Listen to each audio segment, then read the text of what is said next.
નમસ્કાર મિત્રો, MS voice Gujarati YouTube ચેનલમાં તમારું હાર્દિક સ્વાગત છે. કેન્દ્રીય કેબિનેટે સોમવારે પાન કાર્ડને અપડેટ કરવા માટે પાન કાર્ડ 2.0 પ્રોજેક્ટને મંજૂરી આપી છે. પરમનન્ટ એકાઉન્ટ નંબર કાર્ડ હવે ક્યુઆર કોડ સાથે જારી કરવામાં આવશે. હવે આવી સ્થિતિમાં ઘણા બધા સવાલો ઊભા થાય છે કે જેમને જૂના પાન કાર્ડ છે તેમને ક્યુઆર કોડ સાથેનો નવો પાન કાર્ડ કેવી રીતે મળશે, ફરીથી અરજી કરવાની રહેશે ને તેના માટે તમારે કોઈ પણ રૂપિયો ચૂકવવાની જરૂર પડશે કે નહીં તે બધી જ માહિતી તમને આ વિડીયોમાં આપવામાં આવશે.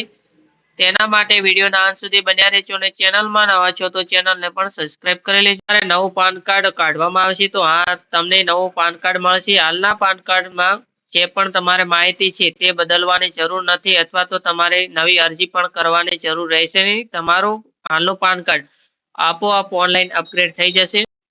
નવા પાન કાર્ડમાં શું સુવિધા આપવામાં આવશે તો નવા પાન કાર્ડમાં ક્યુઆર કોડ જેવા ફીચર હશે. સરકારનો હેતુ ડિજિટલ ઇન્ડિયા હેઠળ પાન કાર્ડ 2.0 પ્રોજેક્ટ લાવવાનો છે. આ સરકારી એજન્સીઓની તમામ ડિજિટલ સિસ્ટમ માટે પાન કાર્ડને કોમન આઇડેન્ટિફિકેશન કાર્ડ બનાવવામાં આવશે. પાન કાર્ડ 2.0 માટે શું તમારે અપગ્રેડેશન માટે પૈસા આપવાની જરૂર પડશે તો તમારે આમાં કોઈ પણ રૂપિયા આપવાની જરૂર નહીં રહે. પાન કાર્ડ અપગ્રેડેશનની સુવિધા તદ્દન ફ્રી છે અને તમને સામેથી પોસ્ટ દ્વારા તમારા એડ્રેસ પર તમને પાન કાર્ડ મોકલી આપવામાં આવશે. નવા પાન કાર્ડની શા માટે જરૂર પડી છે તો અત્યાર સુધી પાન કાર્ડ ઓપરેટ કરવા માટે જે સોફ્ટવેરનો ઉપયોગ કરવામાં આવતો હતો તે 15 થી 20 વર્ષ જૂનો છે, જેમાં ઘણી બધી સમસ્યાનો સામનો કરવામાં આવતો હતો.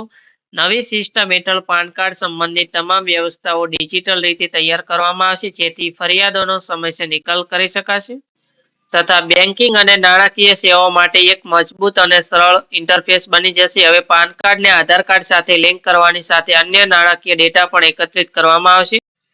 પાન કાર્ડ 2.0 માટે સરકાર દ્વારા 1435 કરોડનો પ્રોજેક્ટ મોદી સરકારના પ્રોજેક્ટ પર 1435 કરોડ રૂપિયાનો નાણાકીય બોજ અંદાજવામાં આવ્યો છે, જેમાં કેન્દ્રીય મંત્રી અશ્વિની વૈષ્ણવે કહ્યું હતું કે પાન કાર્ડ ધારકોને પાન નંબર બદલવાની કોઈ જરૂર રહેશે નહીં. નવા પાન કાર્ડ હાલની પાન સિસ્ટમમાં સુધારા તરીકે રજૂ કરવામાં આવશે. નવા પાન કાર્ડમાં સ્કેનિંગ સુવિધા માટે ક્યુઆર કોડ હશે ને એ સંપૂર્ણપણે ઓનલાઈન હશે. પાન કાર્ડ શું છે તો પાન કાર્ડ એટલે કે પરમનન્ટ એકાઉન્ટ નંબર, જે 10 અંકનો આલ્ફાબેટિક ન્યુમેરિક ઓળખ પુરાવો છે, જે આવક વેરા વિભાગ દ્વારા જારી કરવામાં આવે છે. પાન નંબર દ્વારા આવક વેરા વિભાગ કોઈ પણ વ્યક્તિના ઓનલાઈન અથવા તો નાણાકીય વ્યવહારો પર નજર રાખે છે. નવા પાન કાર્ડ અને જૂના પાન કાર્ડ વચ્ચે શું તફાવત હતો તો જૂના પાન કાર્ડની ડિઝાઇન જૂની અને અપગ્રેડેડ માહિતીનો અભાવ હતો, જ્યારે નવા પાન કાર્ડમાં આધુનિક ડિઝાઇન અને અપગ્રેડેડ માહિતી સાથે નવું પાન કાર્ડ ઉપલબ્ધ થશે. જ્યારે સિક્યુરિટી સુવિધાઓ જૂના પાન કાર્ડમાં મર્યાદિત હતી. નકલી પાન કાર્ડ બનાવવાની ઘણી સંભાવનાઓ હતી. તેના લીધે નવા પાન કાર્ડમાં હોલોગ્રામ અને ક્યુઆર કોડ જેવી આધુનિક સિક્યુરિટી વાળી સિસ્ટમનો પણ સમાવેશ કરવામાં જૂના પાન કાર્ડમાં ક્યુઆર કોડ જોવા મળતો નહોતો, જ્યારે નવા પાન કાર્ડમાં ક્યુઆર કોડનો સમાવેશ કરવામાં આવે છે. જૂના પાન કાર્ડમાં પાન ધારકને વધારાની ડિટેલ્સની માહિતી મળતી નથી, પરંતુ ક્યુઆર કોડ સ્કેન કરીને પાન કાર્ડ ધારકની વધારાની ડિટેલ્સ પણ નવા પાન કાર્ડ 2.0માં મેળવી શકશે.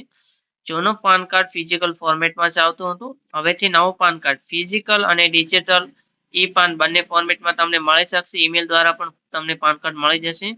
ત્યારબાદ વેરિફિકેશન મેન્યુઅલ થતું હતું અને નવા પાન કાર્ડમાં ક્યુઆર કોડ દ્વારા વેરિફિકેશન આપોઆપ થઈ જશે.